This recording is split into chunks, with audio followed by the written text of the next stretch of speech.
So the candidates will have a nice relaxed seating experience down here, and the candidates will have the 1.5 minute speech.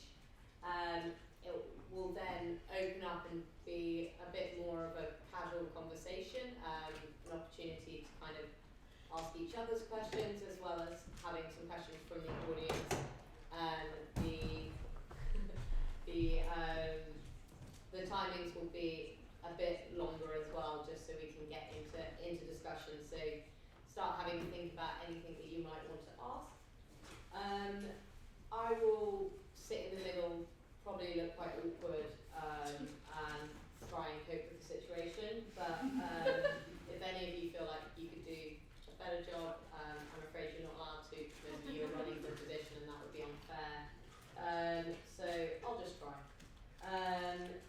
Yes, if I think that one candidate's had kind of a lot more exposure, then we might give the other candidate a minute or something to summarise, but hopefully it will be a nice balanced discussion. Okay, so does anyone have any questions? Lovely.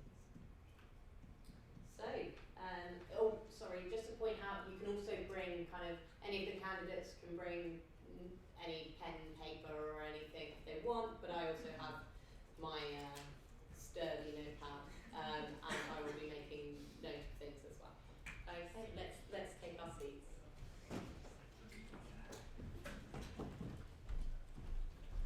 I don't really need to sit down for this, do I? No. So wait. Let's right. wait for Andreas to sit down.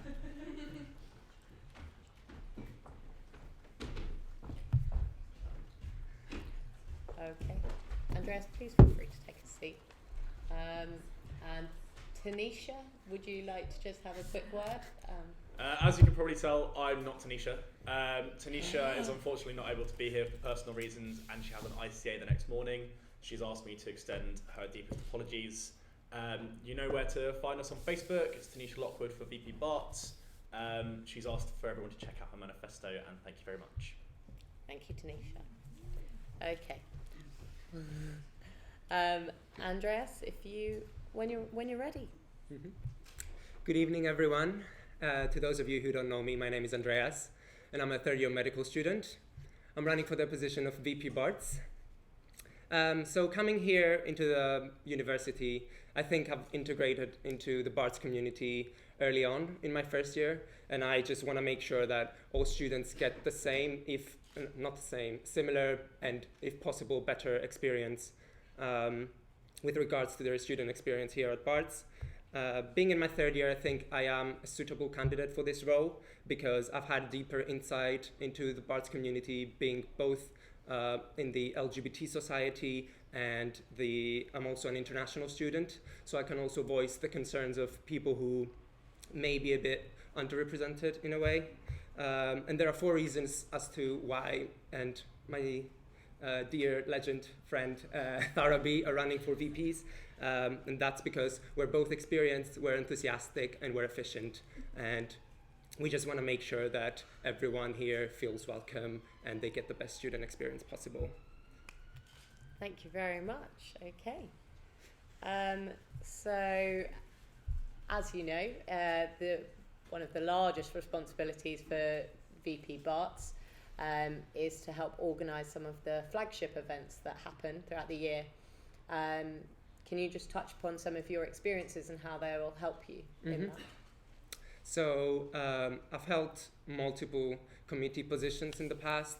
I'm current BL Tennis president, I'm treasurer of Circadian, I've been social sec in tennis, I've been secretary for drama, and I've been part in many shows. And I know what goes into the organization of those events and what needs to be done in terms of advertising and how to reach people. So when it comes to organizing events that are like the rites of passage or other graduation events, the barbecue, the finalists barbecue, I have a good understanding of what goes behind that, and I hopefully can do that successfully and give the students what they want. Lovely. Okay. Tom, have you got any questions? So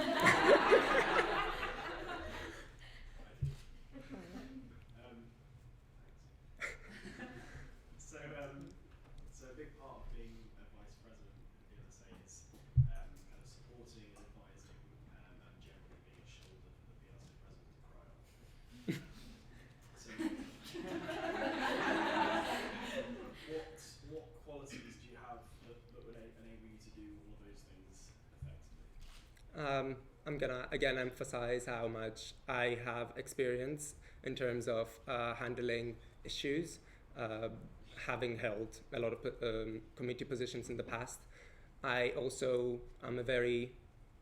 a person who the president can talk to openly about any issues they're having, and I will be there to support them.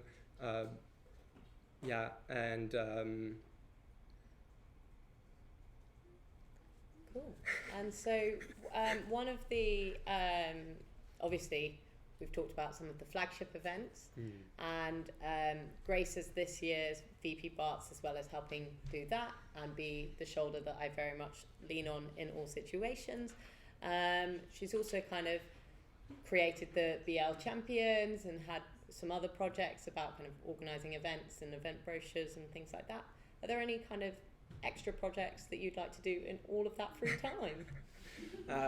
I believe what Grace is doing is fantastic, and I am looking into continuing that, hopefully to recognize the amazing work that goes behind the scenes for many of the students here at Barts.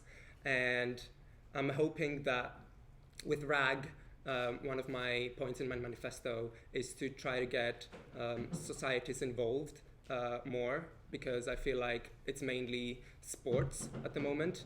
And I just want to make sure that RAG recognizes the importance and the achievements by certain student groups so that we can celebrate them. Yeah. Is there anything kind of how, I think we always know that societies is slightly tougher to get everyone on board as sports. Have you got any potential thoughts about how we might go about that?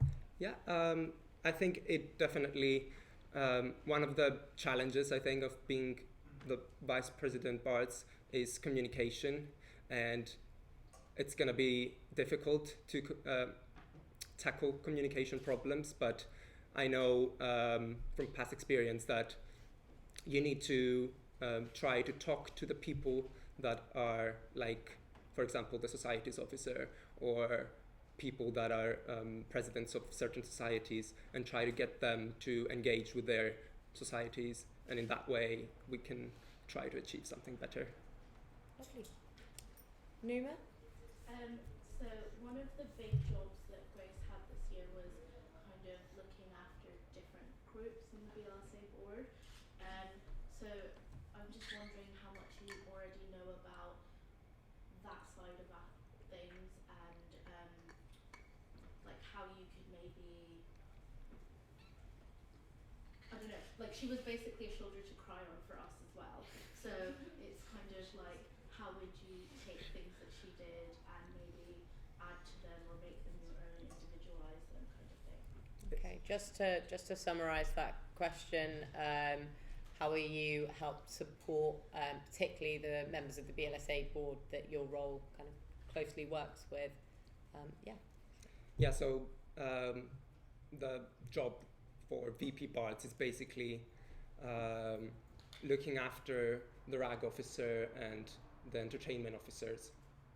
And I believe that we need to make sure that there is amazing communication between us, because if there is no communication, a lot of things will just, like, you're not going to address the real problems.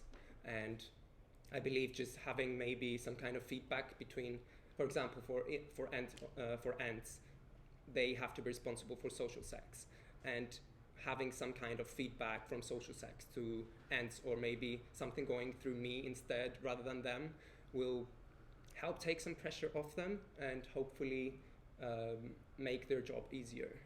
Yeah, definitely. Tilly? You kind of just touched on it a little bit, but what do you think the biggest challenges facing the ENTS officers next year, and how will you and your role So we've had, as the years go by, the intake of students tends to increase, and that's causing a lot of problems, and we need to address them. So this year we've had some problems with regards to queues at the Griff, and we've had not many tickets available for the Christmas after party, and I'm just looking to improving the how to address those problems, like implementing better ticket systems or making sure that we book a place available that's gonna be able to hold all the people that want to come to such a big event, and making sure that some little details that would make some improvement in the student experience. For example, tickets were released this year at unknown times, and students from certain groups were able to get a ticket for specific events, whereas other student groups had no idea. So it just ended up being like that student group was able to attend that event and the other wasn't. So making sure there are clear set deadlines for tickets for when they are released so that everyone gets an equal opportunity. Yeah, great idea. Jack? If elected as VP of Arts, you will sit as a director of QMSU Services, which is the company within the union that oversees the financial success and management of the commercial outlets within the SU. What commercial experience do you have that will help facilitate this, and what ideas do you have for the commercial outlets to ensure that they're financially sound, essentially? So just so we can pick it up for those watching online, what commercial experience do you have, and any ideas that you have to help the commercial side of the role? In terms of commercial experience, I wouldn't say that I have that much, but I know that again, it's about communication. You need to make sure that the people voice their concerns when there is a problem with something specific, let's say at the Griff. For example, at the moment we're shutting down Pound Stretcher because there's not enough funding, and it's something that I want to do next year, to like rebrand it and make sure that we do a variety of events that are going to engage people more. Yes. Grace? Another thing you're doing as VP of Arts is you'll sit on the Honours Committee, so helping with blues and colours. And I was wondering if there's anything that you do extra to what we did this year in terms of supporting student group presidents in filling out those colours and blues applications to make sure they're as successful as possible. Yeah, so being more of a kind of senior person and having held many positions, I know a lot of people. So I think when it comes to filling down applications, people would be willing to come and talk to me if they had any problems facing that. But there's been an update this year. We've had like a Word document with specific requirements for how people are going to get blues and colors. And I've had to sit down and do that for tennis, for example. So I know what the process entails, and I'm just looking to maybe try to refine that even better to make sure that it's as clear as possible. Okay. All right. I think that takes us 10 seconds off the suggested 10 minutes. So is there anything else you'd like to say? Otherwise we'll let you get back. I just really want to say how much I love BL, and I'm really passionate and so excited to be running for this role. And I just really want to do it. Vote for me. Lovely. Thank you very much. Okay.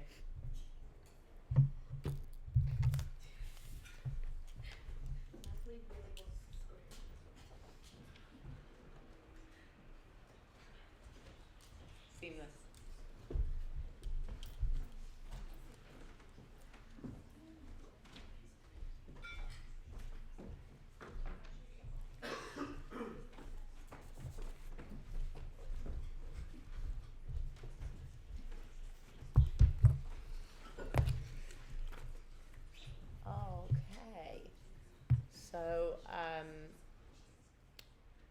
we start with you, Tharabi, just when you're ready. Sure. For a minute and a half. So, hi, my name's Tharabi. I'm a third year medical student, and I'm running for VP London. I'm running because I believe I'm experienced, I'm efficient, and I'm really enthusiastic. I really want to give back to all the student groups that have really shaped my experience at Bart. And I've been the BME rep / BAME rep this year, and I've been part of the committee of BL Tamil Society and Street Doctors, and I've been a really enthusiastic member of women's hockey. And having been part of all of these groups, I've seen individually and holistically all the amazing achievements and also the issues being part of those different student groups have. As part of my manifesto, some of the points that I'm really interested in doing is having crossover events between societies, volunteering groups and sports, and I really want to improve general engagement overall. So yeah, me and Andreas are both running on a slate, so yeah, please vote for us. And yeah, I really want to improve and celebrate all that is BL, so yeah, vote for us. Thank you. Okay. Charlie, when you're ready. Hi, my name's Charlie Suller, and I'm running to be your VP London this year. The landscape at Barts in London is drastically changing and will continue to change over the next year. With this in mind, BL will need a senior leadership team whose number one priority will be ensuring that your views are not only heard, but acted upon at QM and at Barts. I plan on using my role as VP London to open the BLSA to the rest of the union, increasing engagement and transparency of meetings and projects, allowing the BLSA to be held more accountable and to be recognised for the amazing work they do day in and day out. Through my time on BLSA this year, I've always known I wanted to give back again, and VP London is where my skill set directly reflects the change I can make in the union. I've past management experience, which includes management in the restaurant business, and a history of involvement in sports and societies will prove invaluable in this more senior leadership position. I plan on using this experience to assist societies and committees in a smooth transition into next year, and lending an ear to any issues they may have, whether this is with funding, club development, or engagement. When the polls open on Monday, I implore you to think who will work tirelessly to represent all of BL, whether it's security, sustainability, or identity. Thank you. Thank you very much, guys. So let me just work out how to use my phone. We've done it now.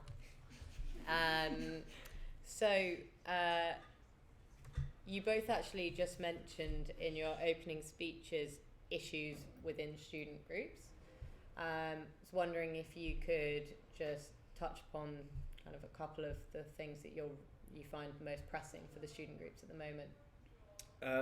Yeah, if you don't mind, I'll start. I think the biggest one, obviously it's quite a topical issue this year, and I think it will still be next year, is the issue with sports and the way the new constitution and bylaws indicates where QM students place in those BL clubs.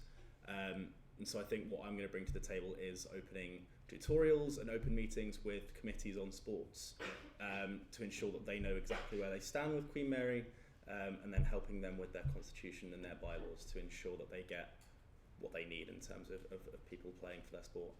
Okay. Sure. I think one of the big issues this year has been advertising, particularly in societies and volunteering groups. I think there's actually something to be learned from what BLSA Sports Instagram page is doing, for example. They're highlighting all the amazing work that sports are doing during the week, and I think that's something that we should be doing and celebrating in societies and volunteering groups as well. As previous candidates have mentioned, we do have issues with advertising, and I think really working with the engagement officer to improve that will really improve our experience and also improve engagement. I think that's a massive issue at Barts. Sports clubs have issues, but that's one of the good things that they do really well at, and I really want to try and see what we can learn from sports clubs to try and bring that into societies and volunteering groups. Brilliant. And you've both mentioned many roles and commitments that you've had over your time here and prior to here, in fact. If you could pick one role that's really that's going to really benefit you in the role of VP London, what one would it be and why? Sure. I'd probably, it seems very obvious, but I would probably go with my role as entertainment officer this year.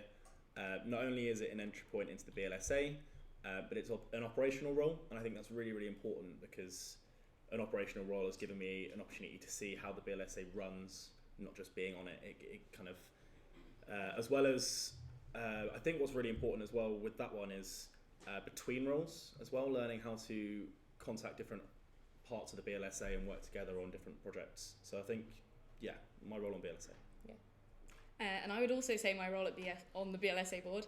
I've been the BL BME/BAME rep this year, and being on there has allowed me to be on the welfare zone. It's allowed me to be a part of student council, which has also allowed me to see how motions and policies work. That was something that I was never aware of before, and I feel so educated about it now.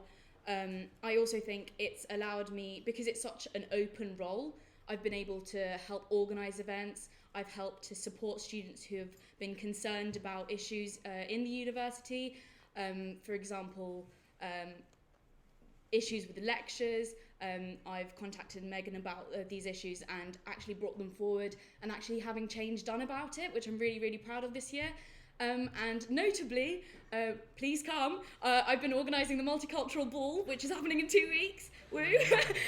So that's been like a massive logistical planning thing. And actually taking from this experience, I've really learnt how to organise massive events on a big scale, which is something obviously which is really, really useful for next year, because we're going to be organising rites of passage, association dinner, all the big things. So yeah, I've learned so much from doing this role, and yeah, that's what I would say. Okay, any questions from the floor? Ooh, let's go for Tilly first. So you mentioned engagement and transparency. How do you think those two things are linked, and what will you do to improve them? Do you want to start, or do you mind? Go for it. Yeah, so I found that being on the BLSA this year, one of the biggest issues with engagement is that people don't really know a lot of what we do. You know, they know that we meet once a month, they know that we organise a couple of things here and there, but I think introducing transparency to those meetings and making sure that the rest of the union know exactly what it is we do probably is going to help with the way they engage with the BLSA and the way they engage with their officers as well. So I think a lot of it is education to the rest of the union that we actually do some really, really good stuff. So I think engagement will follow suit after transparency. So I took transparency as like going back to my previous point about advertising, like being transparent about all the events that are happening. So I think that something that we can do next year is having like a massive BLSA calendar where societies and clubs can put all the events that they're doing so they don't have clashes, and also it makes it easier for us as a hopeful candidate for us to advertise events that are taking place in the union and by student groups, and so I therefore think they're really, really closely interlinked, and I think by having transparency you get engagement.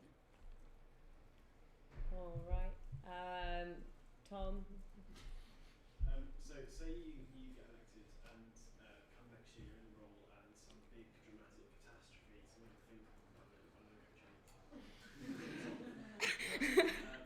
it's all, everything's kicking off, and BLSA president decides a course of action and you think it's completely the wrong thing to do.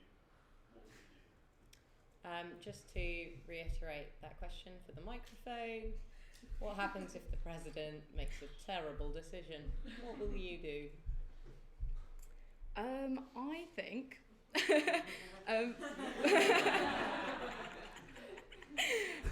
firstly, obviously, having spoken to people around me, I would contact probably the president of QMSU and ask them, I'll ask them for advice. Also, before that, taking a step before that, I'd try and talk to them and see, kind of just like, I thought about it in my head and was like, actually, what's the step after that? Anyway, so I would talk to the president and see what their thinking is, and then, see where they're trying to come from with that. and obviously try to understand it from their perspective and talk to them about why I think it's a bad idea. And then hopefully that can be resolved on that level, and then if it doesn't, then taking it to the president of QMSU. Yeah, to answer your question, it would probably be I think a lot of that comes down to respect between myself and the president, and then vice versa. Trying to get them to see my point of view. If we disagree on something, it would not necessarily be a case of seeing if everyone around me agrees and then forming a coalition against them. It would be more one-on-one in a room, and then seeing if not only can they see my point of view, but seeing if I can see theirs as well and coming to an agreement. Okay, and just to hypothetically check, say this situation was taking place with a logo change, what would be your ideal kind of plan of action? I'll take notes. Hypothetically. This is obviously a very difficult situation with, in my opinion, no real perfectly correct answer. It's quite a difficult political minefield, but I think a lot of it again comes down to respect, them having respect for us wanting our own identity and culture in the form of a logo, but it's also about kind of us respecting why they would potentially want to do it, maybe not agreeing with the way they're going about it, but again coming to some kind of agreement. Yeah, no, I agree. Wanting to have a sit-down conversation with the powers to be, and trying to be as respectful as possible. Obviously, I think it's something that people at BL feel quite really strongly about. So obviously, I'm going to be there to voice our opinions. But I do want to see it from their perspective. I don't want to just completely cut a conversation off because, you know, I want my way. No, that's not how you go about change. You negotiate.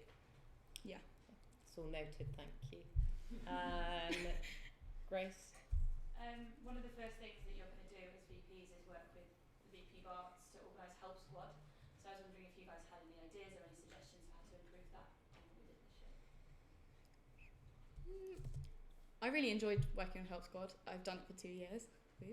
And I think I personally felt the issue that I had at the beginning of this year was not having enough people to help out potentially, because especially with Floyer, where you don't have lifts and you're literally having people carrying like massive heavy suitcases from like Malaysia and Singapore up like 4 flights of stairs, you need manpower, and you need I think give people food like on time, which is like sorry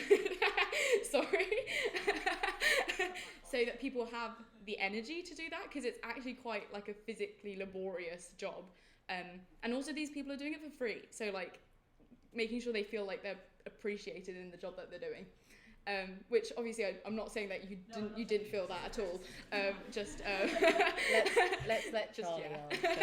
answer. Yeah, Dig no, any excuse me. Yeah, no, I'd absolutely agree. Advertisement, but I think advertisement on both ends as well. Not only advertising to the second years and above, or kind of everyone at BL already, come and help with Help Squad. It's amazing. Like, you're going to help the freshers, but also advertisement on the other end as well, making sure that freshers know who to speak to on the first day. I know that's probably one of the most nerve-wracking days of my life. So making sure that they're aware of who to go to, who's your people, making sure they know who the Help Squad are. Yeah, I'd agree. Did I see any more? Yes, Katie. Don't know if you've heard, but I think they're going to lock down talking. I think I've heard a rumour. So I'm interested in like your thoughts on interim measures and replacement measures, but I'm more interested in how you've already touched on working with the university on difficult issues where the BLS heads, but I'm interested in what you will do once, you know, sitting down and polite conversations have not resulted in measures that accurately reflect the student voice or reflect how BL really feels, and what to do if, you know, negotiations do fail on issues that matter quite a lot to the student body. Yeah, no, I absolutely agree with what you're saying. I think with issues like Laird Hall, students are definitely more than passionate enough to do something of their own accord, which it's a difficult one because a lot of students are very vocal, but it does prove to the university that these issues are, they mean something to this campus, they mean something to the students at BL. So if, touch wood, the negotiations or talks do break down and the university aren't willing to compromise, then it would mean that I would be willing to talk to student groups and to try and get a student voice heard in other ways. If that means that I go around with a a board saying, can you sign a petition or something. I know that we've previously done that before, but yeah, making sure that students' voices are heard in any way possible. Yeah, I would also agree. I think what was really, I guess, the silver lining of the logo situation was the fact that so many people came and signed that petition. I think it was like over 2,000 people signed it. And that obviously shows how passionate everyone at BL is about the logo and obviously about Laird as well. And I think the frustrating thing about that situation is like having been in that student council meeting and seeing how Colin Bailey treated that situation. Let's be careful about the student staff protocol as well, please. Sorry. How certain members of the staff treated that situation. I found it, it was really frustrating not having our voices heard. And I think I would definitely, go about, petitions, maybe even protest. Who knows? Watch your space. If we go for Matt, please. Yeah, we've talked a lot about kind of what you can do for student groups, what we can do for spaces. What about our planet? I know that you guys are going to have like a really high role. You're going to have influence over students and over our groups. What can you do to make sure that we have a sustainable BL? Yeah, I mean, firstly, sort out the bin issue here. Like, what in the world is going on there? I think, actually getting these things done, like the small things, like having, sustainable, cutlery at the Griff. We have, obviously people who eat in the Griff have, metal knives and forks, but, having, vegware or, wooden, cutlery to take out, and the boxes, they can be, we can have paper. It's all the small things that all just build up, because that's how we can all have our impact on helping solve our climate crisis, and that's what we can do on an individual level, but the other ways we can it's not really,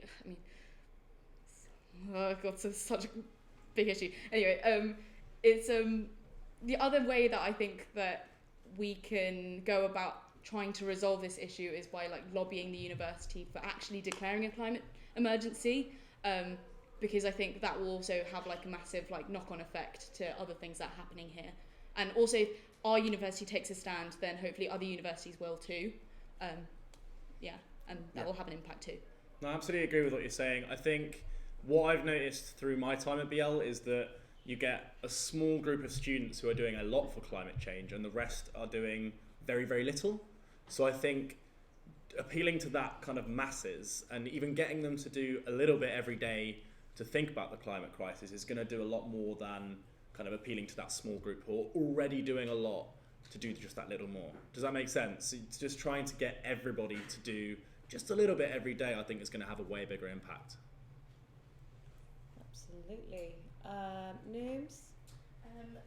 So obviously there's all the Myland reps as well, and especially going forward, you're going to have to work with people from the Myland campus a lot to try and sort of make them understand why we're so passionate about our logo, so they don't just think we're, so-and-sos who are just creating all this fuss over a logo or whatever. which has happened, unfortunately. So how would you work with the Myland reps to kind of, I guess, educate them on the reasons behind why we are so passionate about what other people might see as small things? Yeah, it's a really good question. I think the biggest difference and the biggest kind of stigma that we get from Queen Mary is that we hate them and that everything is anti Queen Mary, but it's not. It's just pro Barts, and I think people think there isn't a difference, but there absolutely is. I don't have a qualm with Queen Mary. I just love Barts. I love that I go here. I love the history and I love the culture, but that doesn't necessarily mean that I'm anti Myland campus. And I think that difference is the most important thing we can teach the Myland reps. Also, I felt, so like being on student council this year, I really like going to like the training days we had. That was like a really great way of actually making friends with the Myland reps. And once you make friends with them, you see that like really you don't have that much difference with them otherwise. Like they're really lovely people. We're all people. We are all people. Damn, who would have thought? But like they're all really, really lovely. And like once they see how passionate you are for what you're doing, generally they don't actually have that many issues. Like, yeah, it's more of like just talking to them about why you feel so passionately about what's going on, about our history, about our identity, like talking about all those things with them. Like it's just like, yeah, at the end of the day, they're my mates. They're great.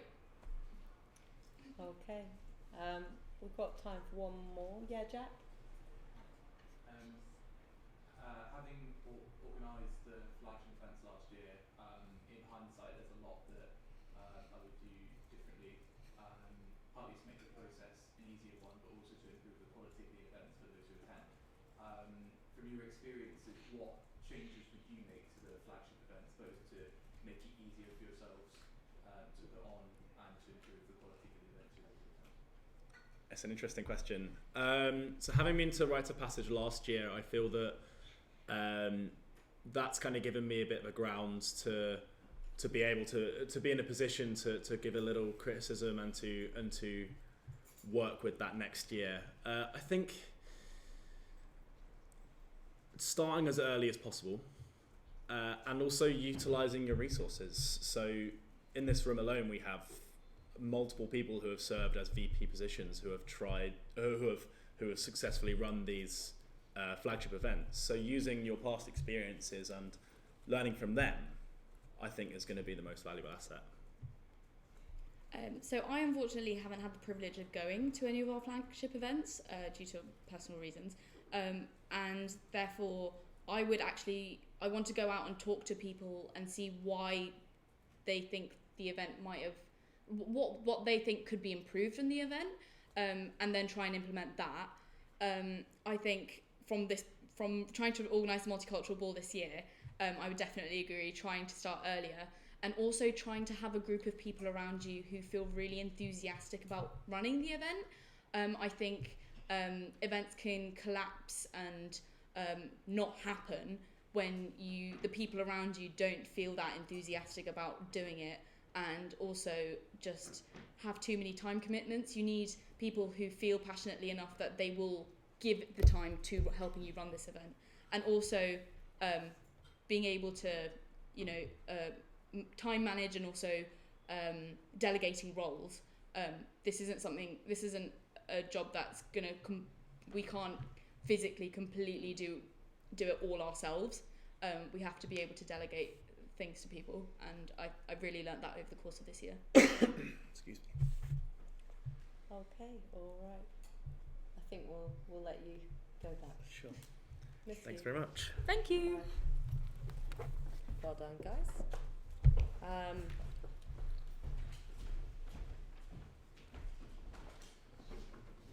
Which takes us on to the VLSA president.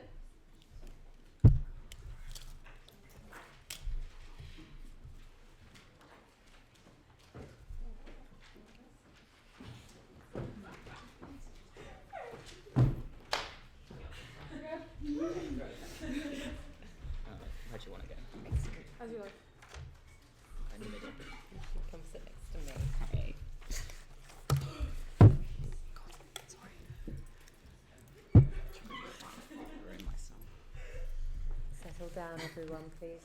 Thank you. We'll give you a few mows. Just to sort your hair if you want. Yeah, take a swing.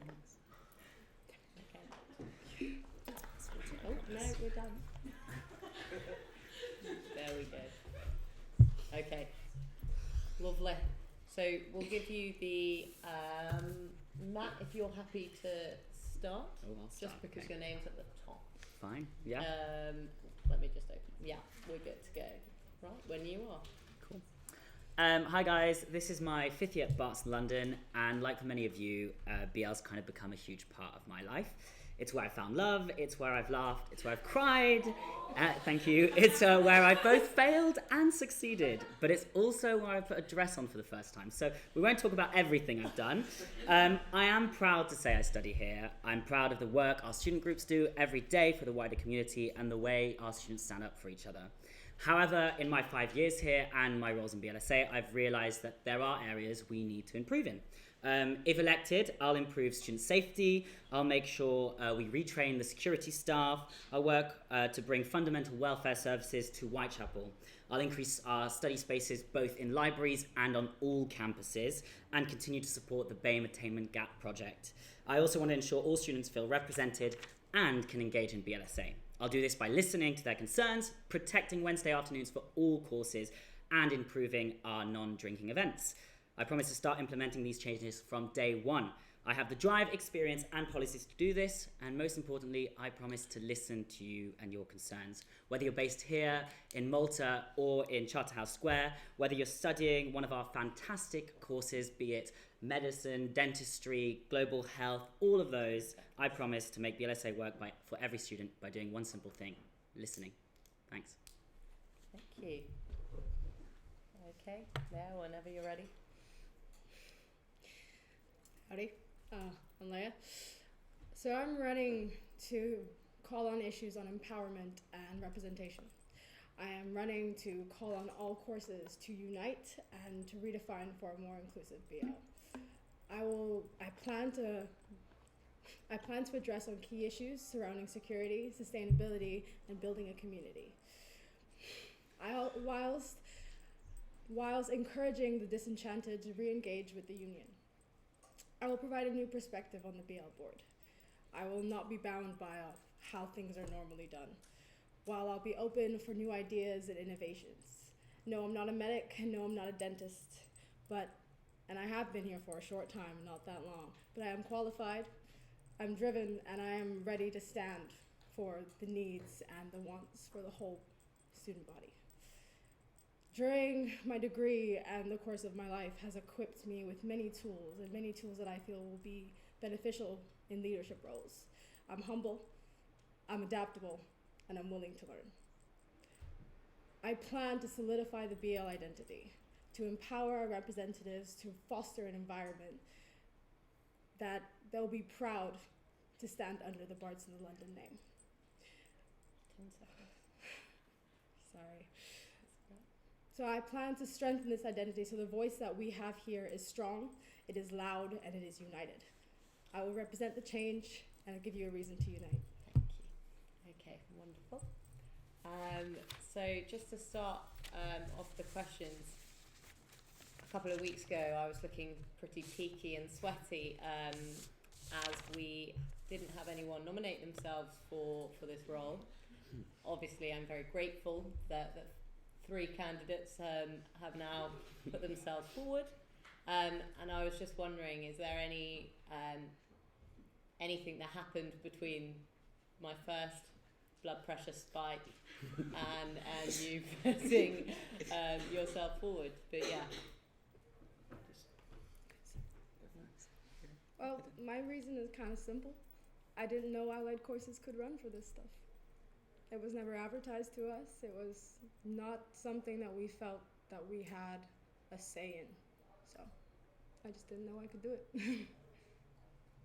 Yeah, I guess for me, I've always kind of thought about the role, and I was definitely very tempted before it closed. but due to personal reasons, I'm in a relationship. It was going to cause complications there. I'd end up having to go long distance. My parents, I wasn't sure if they would support it. It was all very personal things, but the drive and the actual role itself was always something I wanted to do and something I was always really excited about.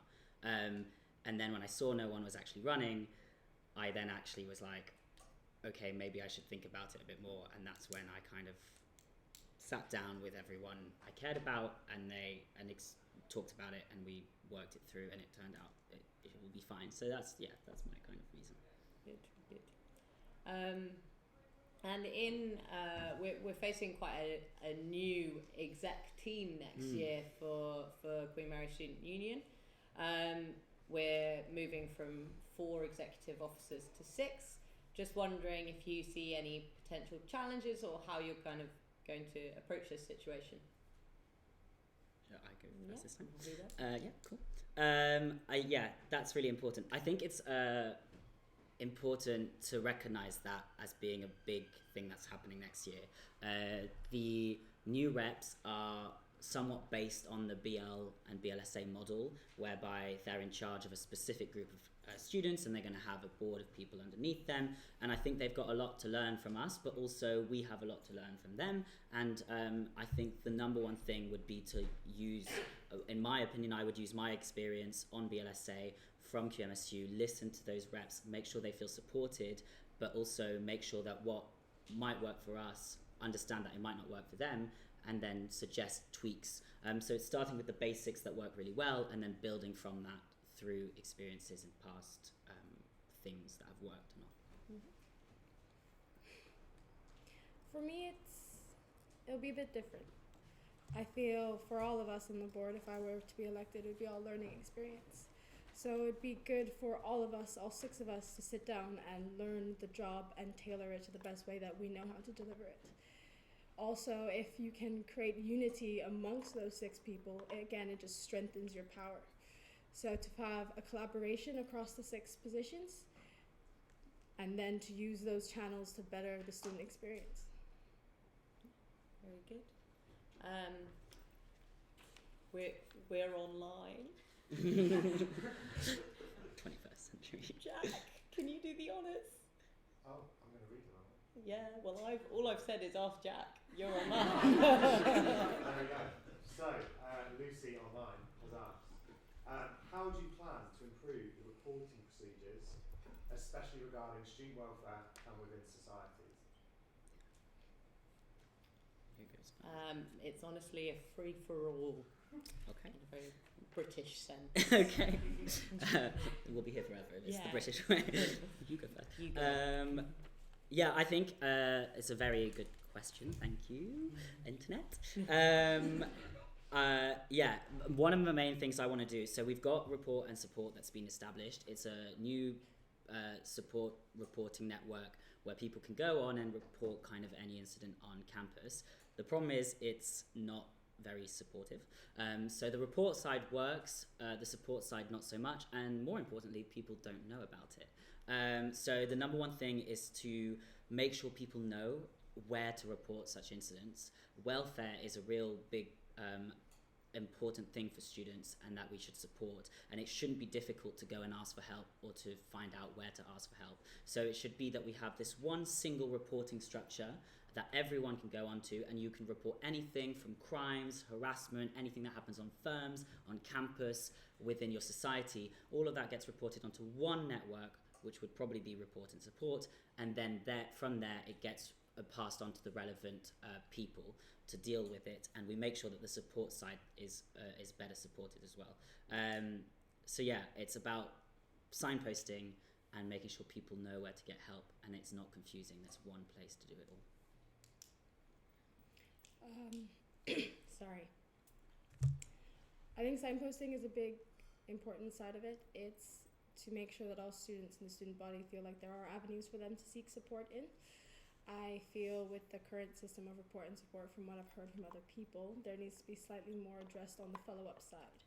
So to kind of push for those services to even give a simple email being like, we're looking at it, or we will have an answer for you within a few weeks. In addition, I feel if it comes to like placement type stuff, contact numbers and contact information should be put in the logbooks itself, and like avenues on actually how to go and proceed reporting issues, especially down to placement. For other campus-based reporting, I think we just need more signposting. So to work with the welfare officers to ensure what we are doing is the best way that they feel we can advertise these reporting and supporting networks. So you kind of mentioned that, you know, especially the things happening on campus and people not knowing where to go and what to do. That's something that's very true. It's been pretty difficult. Is there any kind of new ideas that either of you have in terms of, or alternative approaches in terms of making sure that people know exactly where to go and how to report things, be it a immediate incident that you've witnessed or that a student's witnessed, or something that's kind of been going on in the background that you need the support for? I think that within the student reps and the year reps, they should be trained on where to go for these services and where to refer to people for these services. So to have a point of contact that's a little bit more personal and may not feel as daunting as a member of staff or your personal tutor. So to have like a friendly face that you can go to, and they'll be fully aware of where to go and they know the procedures. So to increase the training around student council members and also like reps within your year. Yeah, I think making sure reps and the SU and fellow students are really approachable is super important. Alongside that, students need to know who their reps are. That's been mentioned. We need to make sure that course reps are, and any kind of rep is visible and you know who they are and they have official emails that people know how to access those. I think also the simplifying thing about having one place to report things will make it so much easier, because currently we're trying to advertise multiple different like avenues and being like, if you've got this incident, go here. If you've got that incident, go here. It'll be so much easier if you just go any incident, report it here. Obviously, immediate crime, that's like life-threatening 999, but other things like just having more posters around campus, having in every induction session there should be an induction for every course about welfare, who to contact, and it shouldn't be that complicated one that you see about student support. It should be go onto this website or go onto this format and put in your complaint, reporting, whatever there, and then ensure those people, as you said, get a response afterwards and feel supported throughout, but still having the personal element there as well. Okay. We'll take one from the audience, and then I know we've got another one online. Neha, can we hear from you, my dear? Sorry, I know this has been touched on already, but not looking at what has happened in the past, but looking to the future, how would you look to protect Bart's identity? Me? Okay. Bart's identity. Yeah, there's a lot to do, and there's a lot that we are doing. Some of it's working, some of it isn't. I think it's about really making sure students are aware of what's going on. So if you tell students that part of who they are or part of the institution they're proud of is being threatened, I think a lot of them act up on that. It's also making sure students feel proud of the identity, so they want to defend it. We need to make sure that you kind of explain to students that being a BL student doesn't mean you're just a medic or a dentist. It's any course you do here, and that you need to engage those students, make them feel welcome and supported. And then finally, it's keeping those communications open with the university. I think if you argue it from a student perspective, if you argue it from a financial perspective, there's a lot that you can do to make the argument more logical to them, because at the moment, there's more to it than just saying we love our name. We need to say, why do we love our name? And that means involving our alumni, getting Battler involved. You know, I've spoken to some of the alumni people, and they're really they're not happy with what's going on. And if you get them on side, they're a huge contributor to QM's finances, for example. And so if you start threatening their money, I'm fairly certain they'll start listening. So it's things like that. It's making it dynamic and involving as many people and kind of getting more pressure points in there, while still keeping discussions open so that we don't just cut off the head straight away. So I've mentioned many times before during my campaign that uniting is a big thing. I think when it comes to protecting the brand or protecting a name of an institution, you'll have to play the long game. So during these years is crucial to ensure that everyone in the university feels that identity. Because there might be an instant, or there may be an instant where the name on the building isn't what you want to see, but you know the people inside are your people. You know that everyone in the building are your people. And our people will continue to support our own brand. Our sports teams still wear our logo. So we know that here on this side of campus, we are Barts. We are Barts in London, and we will always know that. So it doesn't matter what's on the building for now, we will keep fighting for our own brand. And to keep that up, you have to unite. So once you have that unite, and once you have that fire, people can sit through the long game and fight for their identity. Okay. I did promise that we could have the online question now. This is quite long. It's on Tyler, the SU Yeah. president. So, postgraduate students make up a third of the student population of Barts in London. With the university's 2030 strategy, within 10 years, postgraduates will make up half of the student population. And yet the BLSA board only has 2 out of 25 postgraduate reps. This is the question bit. How will you reach out to this growing number of students and represent them at the PGT Teaching and Learning Committee meetings and the Doctoral College Management Group meetings, especially considering you are both undergraduate students and the needs of PGT and PGR students are very different? I think communication is the best step forward, is to reach out to these groups and just ask for communication. And if you open these avenues of communication, you'll know their needs, you'll know their wants, and you can adapt that to the best way that you can facilitate it.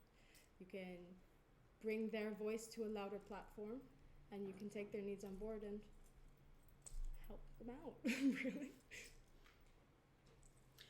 Yeah, look, I know there's more we as a student union that we can do to support those students, and there's no kind of excuses really.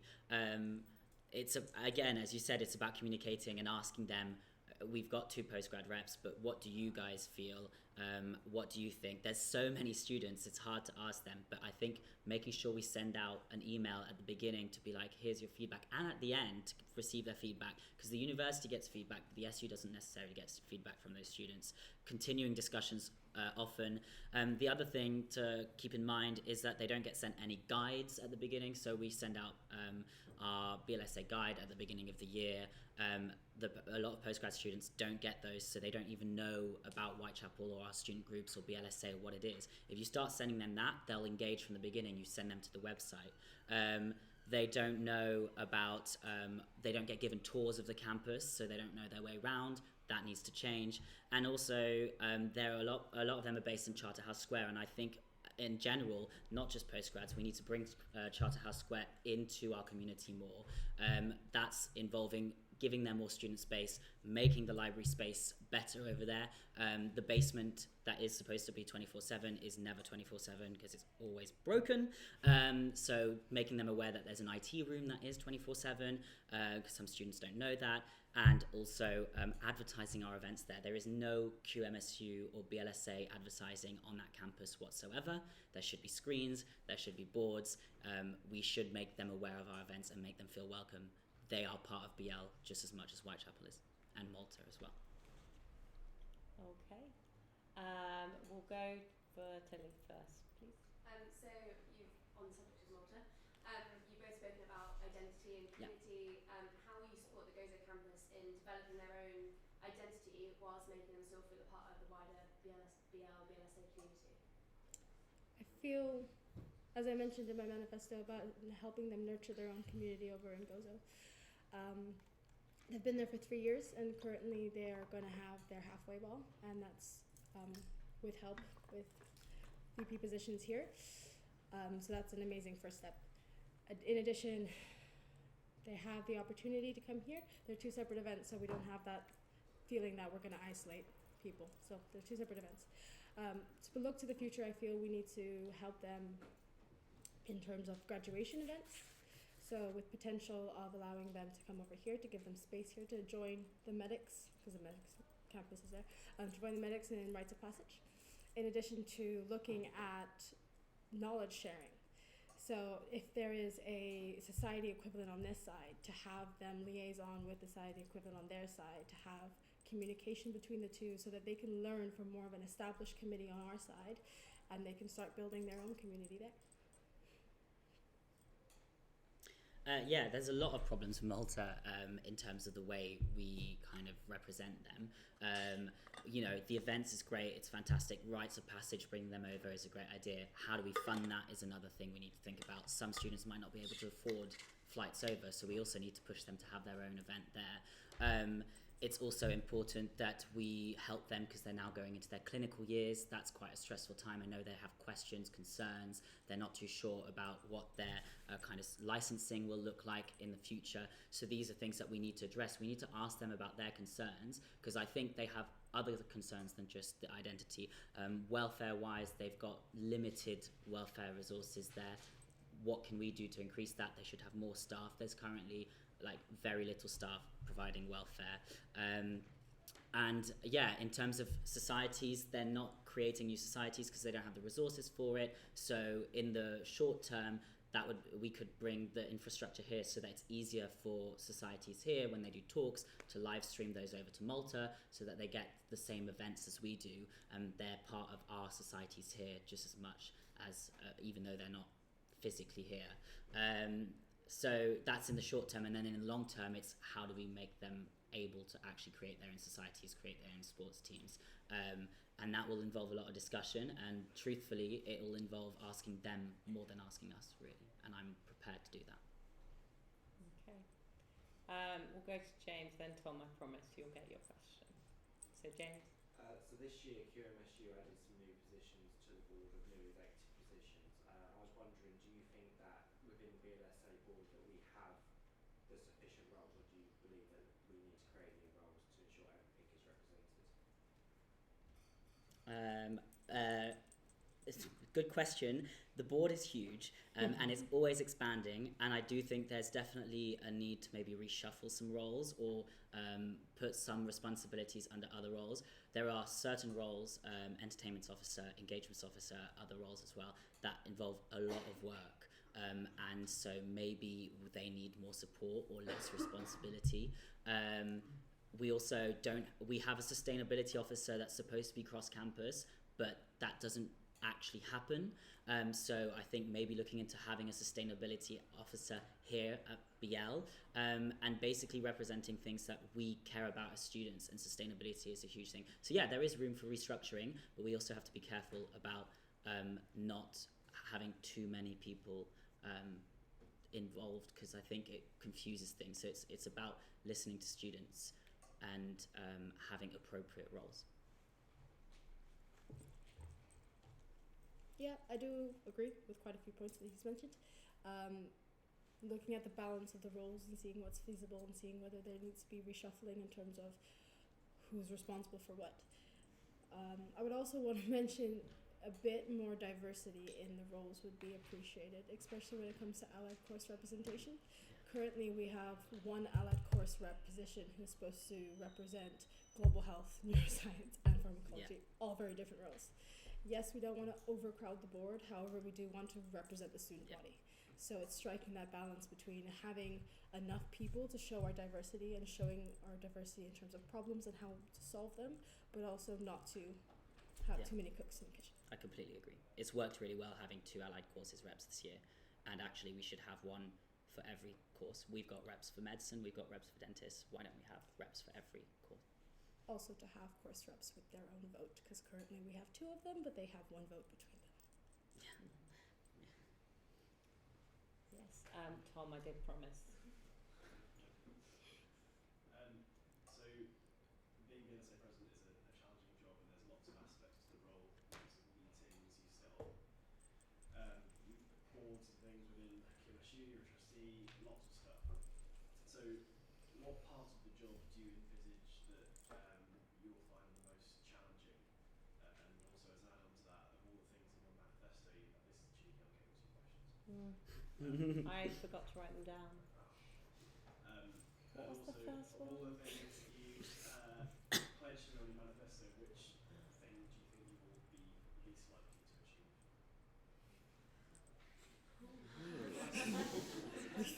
So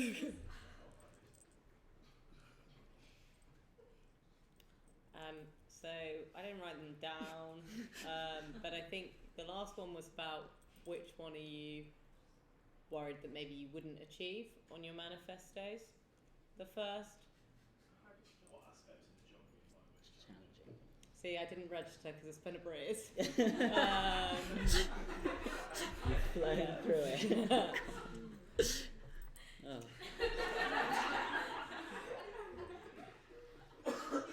I'd definitely say for the ones that, as you put it, least confidence to have it fulfilled,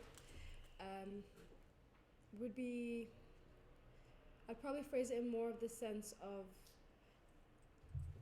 fulfilled to my vision. I'll do steps to fulfill it as best as I can to my vision with the skills and with the facilities that are available.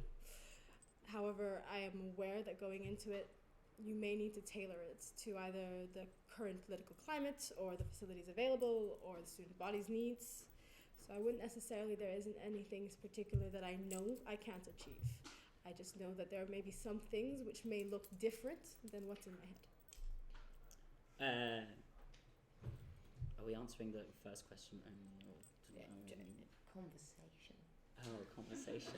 Okay, I'll answer that second question about what we're. I think, look, realistically, one of the most out there requests probably that might get the most kind of pushback from the university is asking them to release all past papers. Just because we know that they don't want to do it.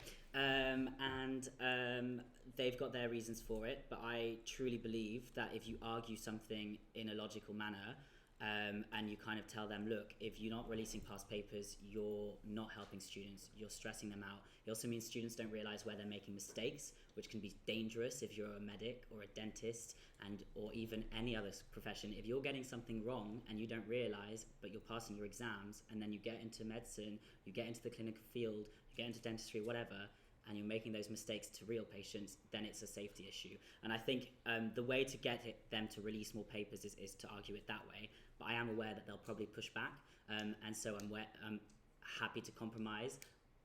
Maybe they're asking them to release papers that are older than 3 years or something like that. It's about arguing with them why they should do it, listening to why they think they shouldn't, and then coming to a suitable middle ground. But I agree that I'm not blind, and I'm aware that there are some things that are going to be harder to achieve than others. And in regards to maybe I told a white lie, sometimes things are a bit tough. That question. The challenging. The challenges.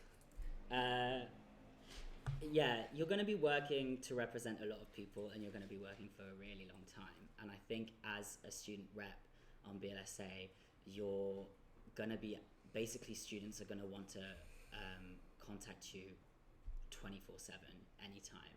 And I think that's probably the hardest part of the job, because you can make mistakes, you can learn from them, you can work hard with your colleagues, etc. But that personal, mental toll on being expected to kind of be able to do something all the time might become difficult at some point.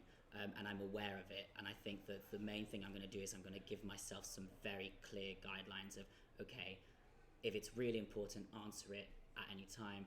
But if it's late and it can wait for my own welfare, I'm going to have to step back, and I'm going to have to still engage in student activities, still engage in sport, still engage with students, which is also important because that's how you hear about problems with students. So yeah, it's going to be the personal and mental, physical toll of the job, the toll of it. But I think I've been on BLSA before, and actually I'm going to have more time to do the things I want to do in this job if I get it. So hopefully I'll be able to deal with it better.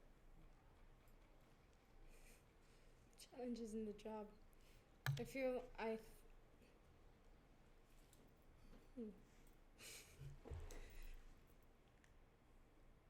have quite a long history of overcoming challenges, and the way that I have gone at this, I've just perceived challenges in different ways. I don't like the idea of walking into something knowing this is gonna be a problem for me. what I do is I prepare for it. So for the things that I feel might come up as an issue, I've already thought about it, I've sat down, and I've already safeguarded my own well-being for it. So in terms of balancing time, I have done that time and time again. 3 years of strikes, I've gotten very good at managing my time, when to hand certain things and when to ask for people's opinions. So I think my openness and my willingness to accept help will really help in terms of the balancing of the board. My willingness to learn will also really help in terms of getting people's opinions and trying to come up with the best ways for me to deal with certain things. So in terms of things that I know walking in will be a challenge, I'd rather not think about. I'd rather think of ways that I can safeguard myself, safeguard the position, and safeguard what I said I will achieve. Numa? So, being on the BLSA board this year, one of the biggest things that I saw Megan have to deal with was people like myself. So far. Was Jinxed people it like now. myself who had specific welfare concerns and things that we were worried about on a very personal level. So what kind of skills do you feel you have, and how did you develop them on being able to, on making people feel comfortable talking to you about things? What kind of policy are you going to have about like people feeling like they can come to you confidentially, but also balancing that with whatever other worries you might have?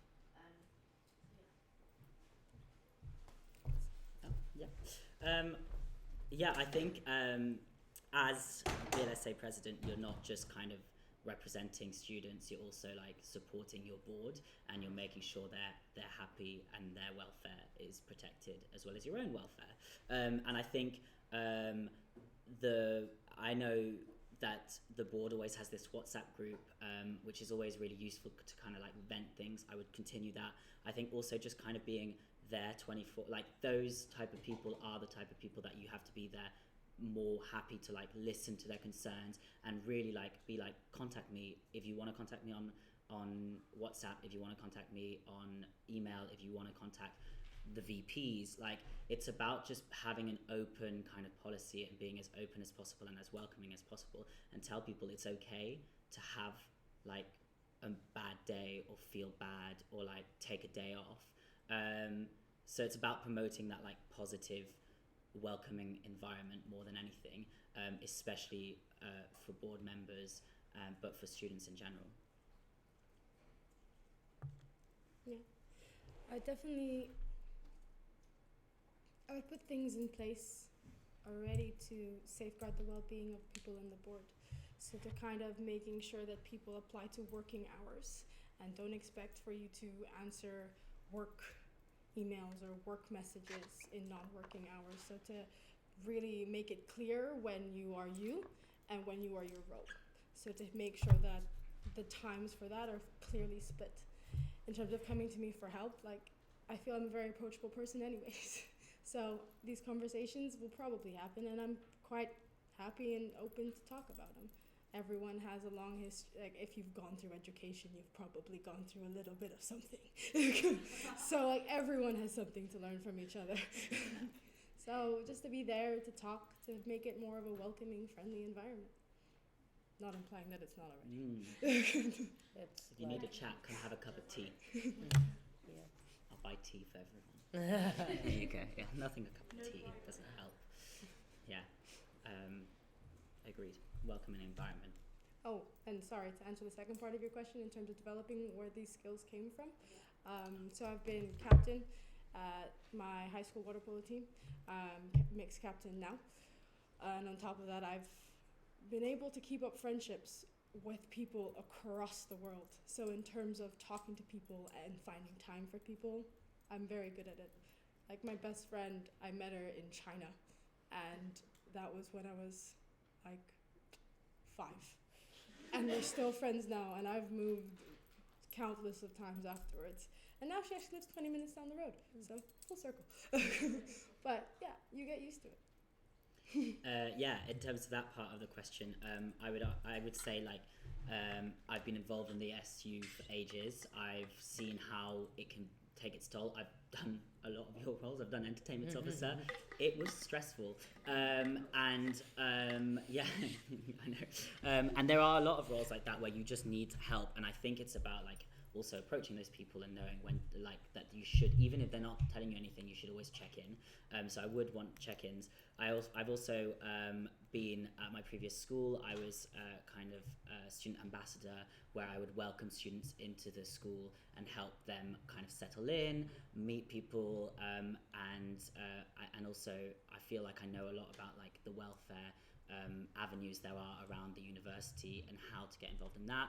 I've been on multiple committees, both in sports clubs and societies, and we've had to deal with some welfare issues, and it's about realizing that what you've experienced might not be what someone else has experienced, and actually it's always like I've got some skills, I've developed some skills, I've experienced welfare issues and people needing support, but I'm also aware that new issues might develop, and I'm always going to be learning, and actually it's always about keeping that open mind when it comes to those things.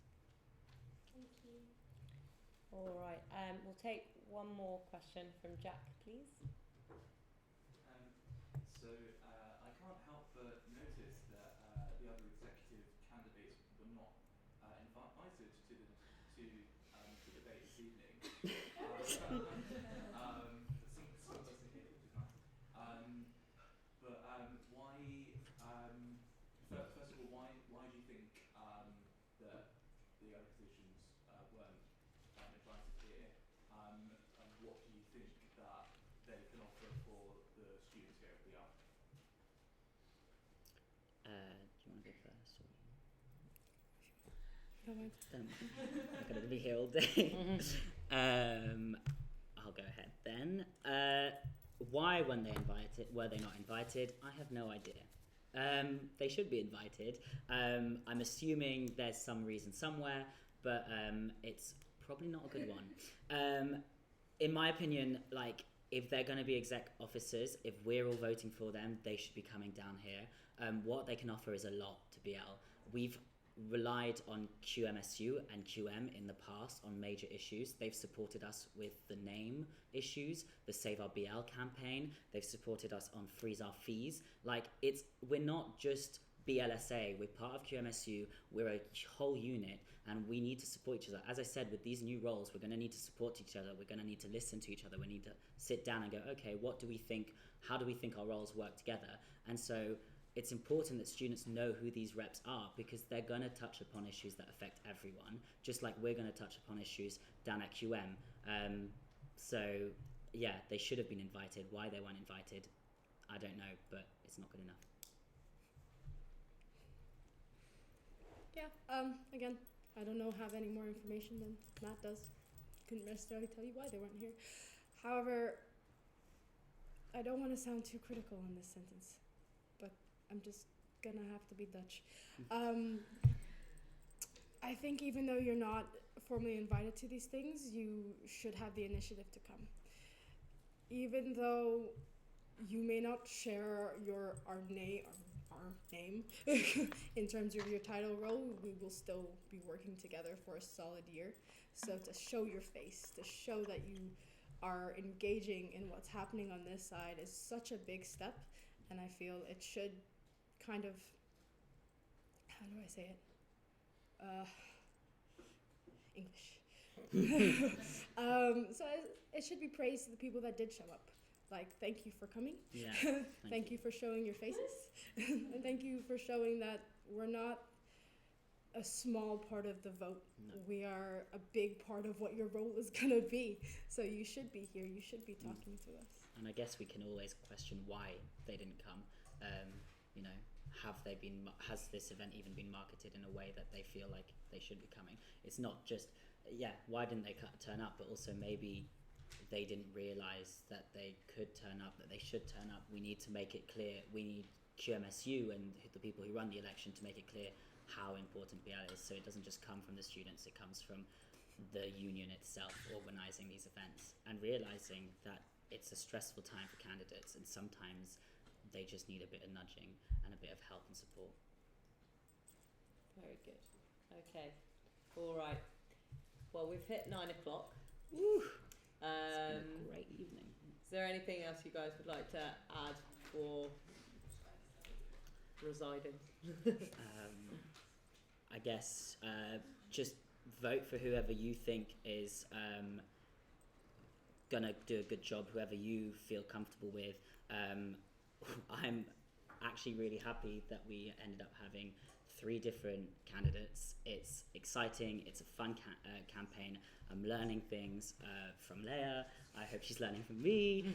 We're challenging each other, and I just think like it's great to see that there's engagement now, and let's just keep it going. So as tough as it is, as difficult as it is, whoever wins, I hope we end up with learning from all of this and getting an even better BL than we have right now, because it's amazing, but there's so much more we can do.